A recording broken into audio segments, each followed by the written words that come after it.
당뇨 있으신 분들은 뽕잎이 당뇨에 좋다는 얘기 한 번쯤 들어보셨죠? 국내 당뇨 환자 수는 2020년 기준으로 약 600만 명이라고 합니다. 약 10년 전에 발표된 바에 따르면 2050년에 국내 당뇨 환자 수가 600만 명이 될 거라고 예측을 했었는데요. 그 예상이 무려 30년이나 앞서면서 국내 당뇨 환자 수가 빠르게 증가하고 있습니다. 당뇨병 고위험군인 당뇨병 전 단계 인구 약 1,500만 명까지 감안을 한다면 우리나라 국민의 2천만 명 이상이 당뇨나 당뇨의 위험에 처해 있는 셈입니다. 당뇨병은 고혈압이나 이상지질 혈증 같은 다른 만성질환뿐만 아니라 심혈관 질환이나 신장질환 같은 합병증을 유발할 수 있기 때문에 초기부터 적극적인 관리가 필요합니다. 한방에서는 당뇨를 소갈이라 부르는데요. 대부분 진액이 부족하고 음액이 허한 질환으로 보고 있습니다. 조선시대 태조 이성계나 세종 등이 당뇨로 고생하면서 한약 치료를 받았던 기록도 전해져 있고요.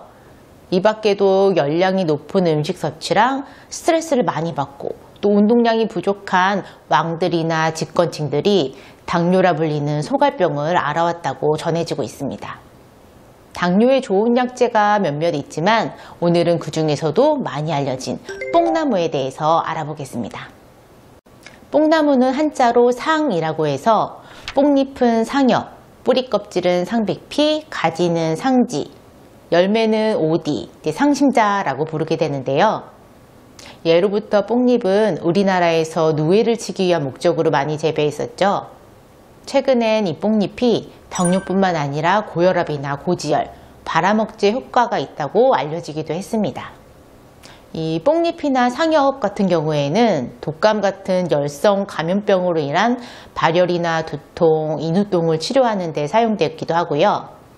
뽕나무 가진 상지는 근육과 관절을 부드럽게 풀어줘서 풍습 비통의 관절 질환에 사용됩니다. 또한 뽕나무 뿌리 껍질인 상백피는 폐열로 인한 기침을 치료해서 소변을 잘 나가게 해서 붓기를 가라앉히는 효능이 있기도 합니다. 뽕나무에 기생하는 겨우살이 식물은 상기생이라 불리면서 한방에서 사용되기도 하는데 풍습을 없애면서도 간신을 보호하는 작용이 있습니다. 뽕나무는 이렇게 가지나 잎, 뿌리, 열매, 그리고 그에 기생하는 식물까지도 약으로 쓸 수 있어서 어느 하나 버릴 것 없는 보배 같은 약재입니다. 그렇다면 당뇨의 뽕나무 중 어떤 걸 먹는 게 가장 효과가 좋을까요?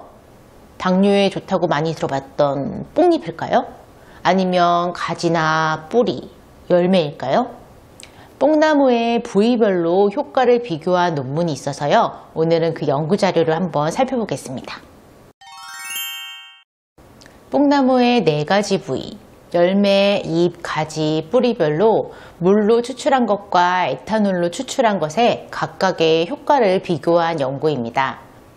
여기서는 각각의 부위와 추출 방법에 따라서 항당뇨 활성과 항산화 활성, 항염증 활성과 미백 활성을 비교해 봤는데요.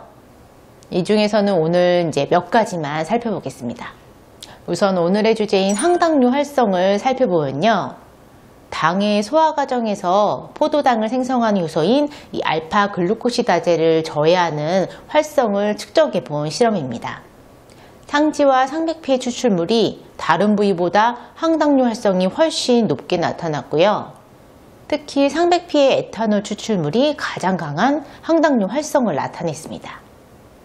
동의보감에서 상지와 상백피로 만든 이 뽕나무주나 상지를 볶아서 만든 상지차가 혈당 강화에 효과가 있는 것으로 기록되어 있는 걸 보면 실험 결과와도 일맥상통한 걸 확인할 수 있었네요.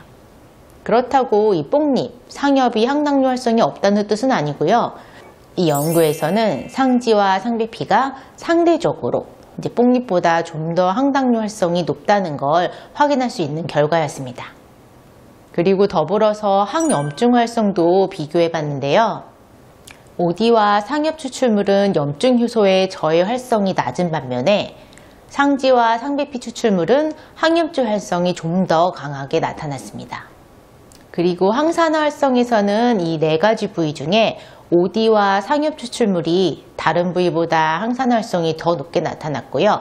특히 에탄올 추출물이 물 추출물보다 좀 더 높은 항산화 활성을 나타냈습니다. 그리고 또 다른 상지랑 상백피를 이용한 혈당 조절 기능 관련 연구가 있어서 살펴봤는데요. 이 연구는 상지와 상백피의 식후 혈당 조절 기능을 알아보기 위한 실험이었습니다. 스트랩토조토신이라는 물질로 당뇨를 유발한 동물 모델을 사용해서 이 상지와 상백피의 식후 혈당 조절 기능을 검증하는 실험이었는데요. 28일간 상지와 상백피를 투여한 후에 경구 당부화 검사를 실시한 결과 최고 혈중 농도 도달 시간이 상지와 상백피를 투여하지 않은 대조군 그룹에 비해서 유의적으로 그 농도 도달 시간을 지연시키는 것을 확인할 수 있었습니다. 전반적으로 뽕나무의 당뇨에 대한 연구를 살펴보면요. 상지랑 상백피가 포도당과 가당의 흡수를 저해하고 탄수화물을 포도당으로 전환해서 이 장으로 흡수시키는 데 관여하는 알파 글루코시다제의 활성을 억제해서 식후 혈당을 조절할 수 있는 걸 확인할 수 있었습니다.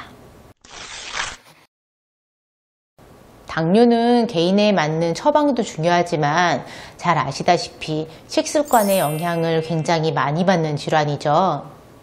당뇨에 아무리 좋은 영양제나 보조제를 섭취하시는 것보다 빵이나 과자, 떡, 디저트처럼 이 밀가루, 백미, 설탕 같은 정제 탄수화물은 적게, 또 식이섬유는 풍부하게, 단백질과 지방은 적절히 섭취하시는 이 기본 식습관을 지키셔서 식습관 관리와 식단 관리를 신경 쓰신다면 당뇨와 함께 더 건강한 삶을 지속하실 수 있을 겁니다. 그럼 전 다음 시간에 더 유익한 정보로 만나 뵙겠습니다. 감사합니다.